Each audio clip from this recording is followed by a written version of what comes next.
Hey guys, it's Ash. We are actually on our way to Starbucks. I'm about to try matcha for the first time ever. I have always been just a coffee person, but I am like at my caffeine limit for the day. So I was like, I feel like, I don't know if matcha has caffeine, but if there is, I feel like it's less. And I've just been wanting to try one. I want to be like one of the tea matcha girlies. So we're going to give it a shot. But anyways, we are doing a reading challenge. I'm trying to read one book a day for 7 days, and I'm actually choosing them out of this jar, but that's on my TikTok, so go follow me on there if you don't. For day one, we are going to be reading The Serpent of Wings of Night by Carissa Broadbent, which is a vampire duology. I have been wanting to read this for forever. It just sounds so cool, so fun, so spicy.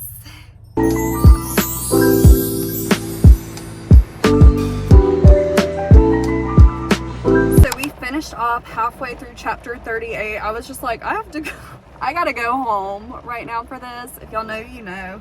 But we're 69% the way through the book, and I'm really enjoying it so far. It's definitely like a mixture of vampires with the Hunger Games type of vibes, but she's the only human in this like Hunger Games realm. It's super interesting. The tensions are starting to build. There's somebody that I'm getting weird vibes from, and I don't think I like them though, but we will see. Also, this is the first vampire book that I've read where they have wings. I'm like, okay, all right now. Which I guess from the title, but my first matcha is all right. It's pretty good. I feel like it's got like a hint of vanilla. It definitely has a tea taste. And not that I've eaten grass before, but maybe it's just because it's green. My head's just thinking that, but it's all right. You know, I'm like, I don't know how I feel about it. I'll still drink it. It's like warm. You know, it's starting to grow on me now. I feel like the more I drink it, the more I start to like it, but it's definitely a different taste for sure. It is day 2 of reading one book a day for 7 days. So yesterday we read The Serpent of Wings of Night by Carissa Broadbent, and I had so much fun with this book.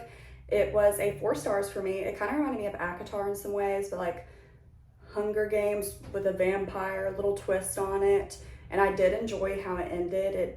There are some questions that I have still, but there is a second book. It's a duology. That perfect book for fall. And now for today, I'll show you guys. Today we're going to be reading If We Were Villains by M.L. Rio, and time management is going to be crucial because I work anywhere from 10 to 13 hours. So I'm going to listen to the audiobook on the way there, on the way back. Whenever I have free time there, I'm going to be reading, but tonight is going to be like the big bulk of it. Also, I am going into this book pretty blind. I know it's supposed to be similar to The Secret History, but that's really all I know about it.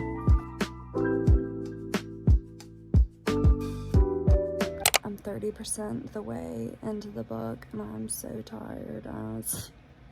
I may go to sleep, though, for real. Don't be mad, but we're starting the challenge over from the beginning. I don't know what I was thinking as far as starting this challenge right before Halloween. Like, I worked a double and then had a lot of events going on, so it's like, I don't know what made me think that that was a good idea. But anyways, this next week is going to be perfect for this challenge because I don't work any doubles and there's no events going on. So we're going to start today as day 1 of our challenge. So we're going to continue If We Were Villains by M.L. Rio, which within the first 3 pages, we learn that there is something that happened. We don't know what happened, but this person is in prison and the detective is wanting to know what happened that night. From there, it goes into the past and we follow 7 theater students at a Shakespearean college. And so far, it's pretty good. There's definitely some darker undertones. I just put fresh sheets on the bed, so we're gonna get cuddled up in bed and continue our book.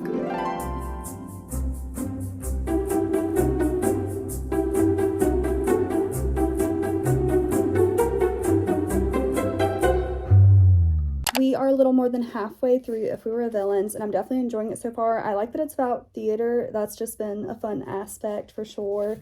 I just did a theater, like community theater thing this summer, and that was super fun. So but yeah, all these characters, something's a little off with each and every one of them. I don't know how I feel about them, and there's this underlying eeriness of the book, which I enjoy. That's like the point of this book. But yeah, we're gonna change up sceneries. Actually, I want to go outside because it looks really pretty, and it's gonna get really dark soon, just that time of the year when the seasons change. We're gonna switch over to the audiobook, and I'm gonna go walk my dog. We finished If We Were Villains yesterday, and oh my goodness, that book had me thinking. I had to look at so many reviews after because I was just like, what the heck just happened? That ending, shocking. Not shocking, a little bit. It was pretty crazy. Anyways, but I really enjoyed the book. I give it a 4 stars overall. I love the dark academia vibe. I love that there was morally gray characters. I love that you couldn't tell what was real, what was faked. I liked how the book was structured out in play format. So it had everything structured instead of like chapters. It had scenes and acts, and it was just super fun, and I highly recommend it. I do think some of the things definitely went over my head. I feel like if I knew Shakespeare better, which I was watching some of the girlies reviews and stuff, and they were explaining things, and I was like, oh, cool. yes girl, I saw that too.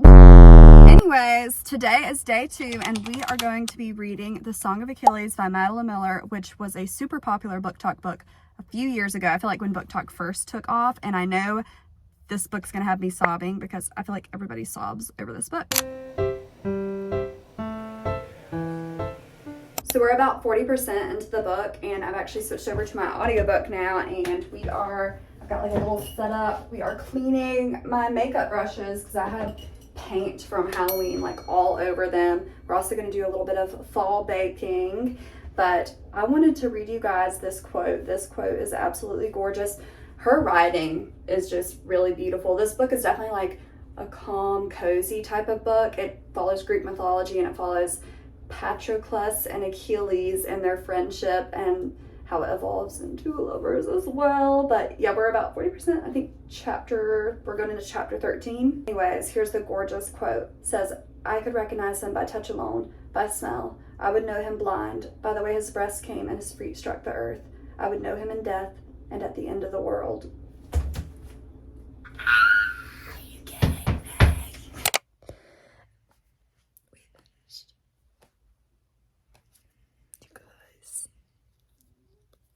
Okay. It's day 3 of reading a book a day for the next 7 days, and for today's book we are going to be continuing the Addicted series. So we're reading Ricochet by Krista and Becca Ritchie, which is the second book in the Addicted series. I read Addicted to You quite a while ago, but I still do remember the overall story. So I am excited to be reading a little romance. I definitely want something a little bit softer because a lot of the books I've been reading are like heavy hitting, you guys. Speaking of, The Song of Achilles by Madeline Miller was an amazing book to read. I can't believe that I waited so long to read that book, but wow, was it super emotional. Her writing is just really gorgeous. There's so many great quotes that I got from that book. Definitely is, I would say, a more calm book, so it's perfect for just like reading at the end of the night. It's not like a super adrenaline pumping book or anything, but just very beautiful. Thankfully, Ricochet is only about 300 pages, so we should be able to finish it way earlier tonight because last night I was up until like 2 in the morning reading.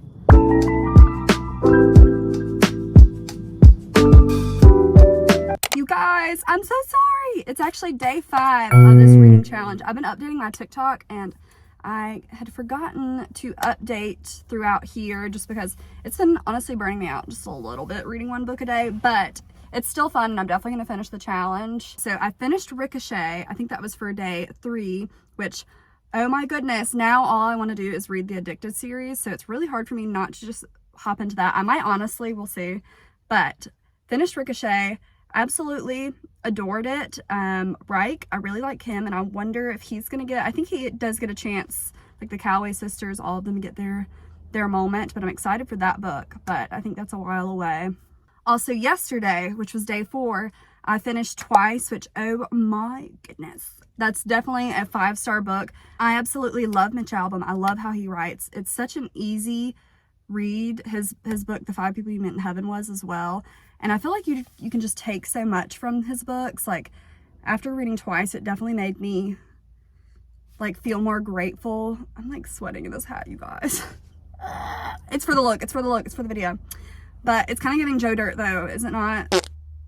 But reading his books definitely makes me feel more grateful for life, and it just leaves you with a good feeling. So the main character of Twice, he pretty much gets to time travel so he can relive a moment for a second time, which can be really tricky. And it definitely makes me more grateful for those vulnerable, authentic moments, because like if he gets to do something a second time, he already knows how it's going to play out, so he can choose how he wants to like navigate those conversations, which makes it where he doesn't mess up. Like the people around him don't really get to see him be imperfect and see him as being vulnerable, which I feel like that is so important for relationships, because you want to be able, the people that you're closest with should be able to see you when you're being imperfect, when you're being vulnerable, when maybe, you know, it's where imperfections lie that we're able to build closeness with people. So it's just a super powerful book. 5 stars. I highly recommend it. So on my TikTok, we did already choose the 5th book that we're going to be doing, which was Near to the Wild Heart by Clarice Lispector, which I found this book through Madeline RG's YouTube. I think she was like talking about it and saying that some of the quotes were really powerful, so I ended up getting it, which I believe it's like literally 150 pages, so quick and easy read. I'm excited to get into it, but I think tomorrow I might hop back into the Addicted series.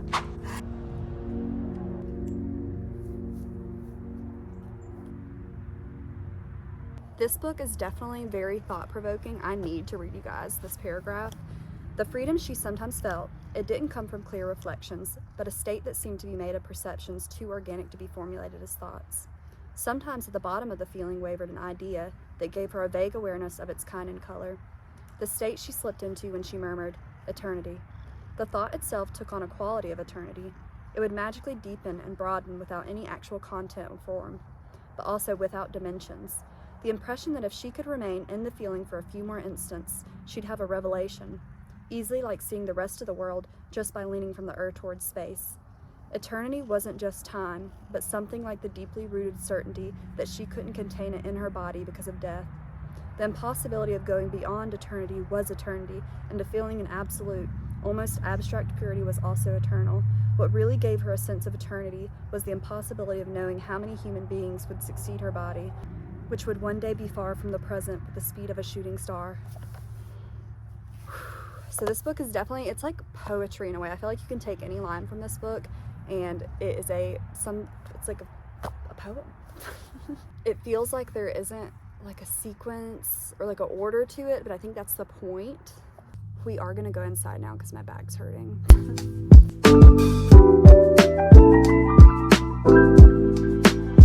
We finished, and the first thing I want to say is I definitely recommend this book for the reason that I've never read anything like it before. It's definitely chaotic. The plot line is very unconventional. Joanna, we get flashbacks from her throughout her childhood where she questions her identity and questions mortality, and it's quite a philosophical book. I feel like you could take any line out of this book and have a discussion about it. She also goes into questioning, are your unconscious thoughts separate than your subconscious thoughts and from the human body? It's definitely a very good book. I enjoyed it. I feel like, is she a poet? It's definitely giving poetry for sure. Let me know if you guys have read this, and if you have, what did you take from this? Editing Ashley here. We did not finish this challenge, and that's okay. I realized that reading a book a day is for like 7 days is like kind of crazy. So, but it was a challenge. That was the point. I'm definitely going to do some more things like this, but let me know if there's anything you guys would like to see me do. But thank you guys for watching. Love you.